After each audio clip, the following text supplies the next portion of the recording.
प्यारे मित्रों, नमस्कार। कपिल ज्योतिष संस्थान में आप सभी का एक बार फिर से स्वागत करता हूं। आज आपको एक और महत्वपूर्ण जानकारी दे रहा हूं। बहुत ज़्यादा महत्वपूर्ण है। इसको देखना, पढ़ना और लिख भी सकता है अगर कोई चाहे तो, क्योंकि इसके लिए यह बताएगी जानकारी कि कौन से वर्ष में आदमी के हालात अच्छे नहीं रहते अगर यह योग कुंडली में बन रहे हों। तो जिस भाई की कुंडली में यह योग बने वह अपनी कुंडली में जरूर चेक कर सकता है। आइए शुरू करते हैं। यदि वीडियो अच्छी लगे तो लाइक सब्सक्राइब जरूर करें। शुरू करते हैं। आइए, यदि किसी भी व्यक्ति का बुध प्लस केतु छठे घर में बैठे हों, क्योंकि यह इनका अपना घर है, तो इस घर में बैठने पर इनका शुभ फल ही प्राप्त होगा। अर्थात बुध और केतु दोनों छठे घर में बैठकर शुभ फल ही देते हैं, जबकि आपस में यह शत्रु हैं।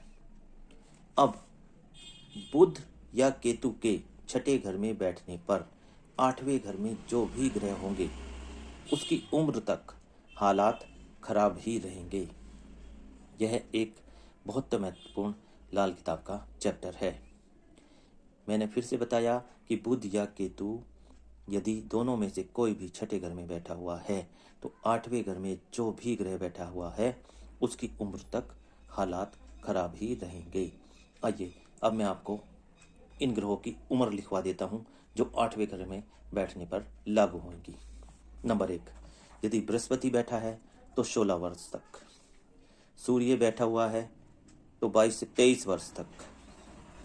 चंद्रमा बैठा हुआ है 24 वर्ष तक।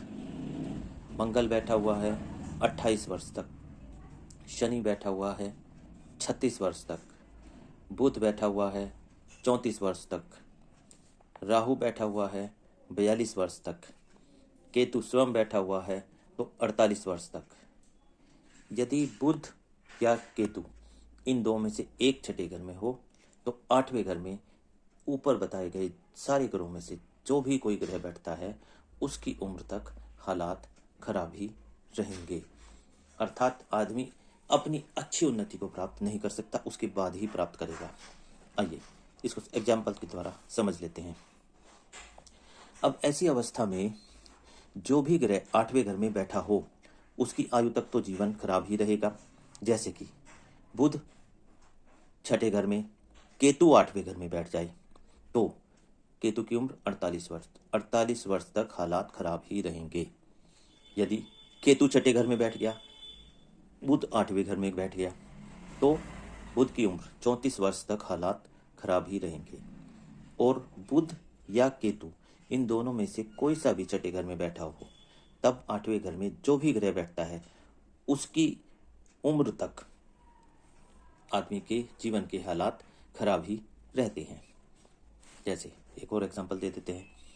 अगर छठे घर में अशुभ या खराब ग्रह बैठ जाए तो जिस घर के अंदर बुध शुक्र केतु बैठे हों उस घर के अंदर भी उसका असर जा सकता है। जैसे अगर सूर्य छठे घर के अंदर बैठा और केतु लग्न के अंदर बैठा हो तो चूंकि और शुक्र भी छठे घर के अंदर बैठ जाए, ऐसे में एक लॉ है कि अगर लग्न के अंदर केतु बैठा हुआ है तो सूर्य उच्च का माना जाता है, क्योंकि यह केतु के नक्षत्र में उच्च का हो जाता है।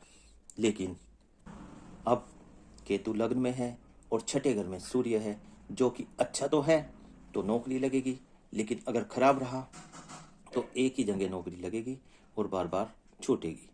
और शुक्र यदि छठे घर का वफादार नहीं है तो आदमी अपने जीवन साथी को छोड़कर विपरीत लिंगी के प्रति आकर्षित होगा और अपने ही साथी में कमी निकालेगा और फिर दूसरा साथी ढूंढने की कोशिश करेगा। यह शुक्र छठे घर का वफादार इसलिए नहीं होता।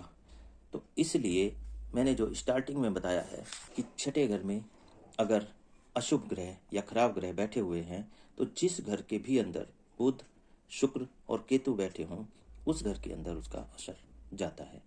यह एक लॉ है। तो मित्रों, यदि मेरे द्वारा दी गई जानकारी आपको अच्छी लगी हो तो लाइक और सब्सक्राइब जरूर करें।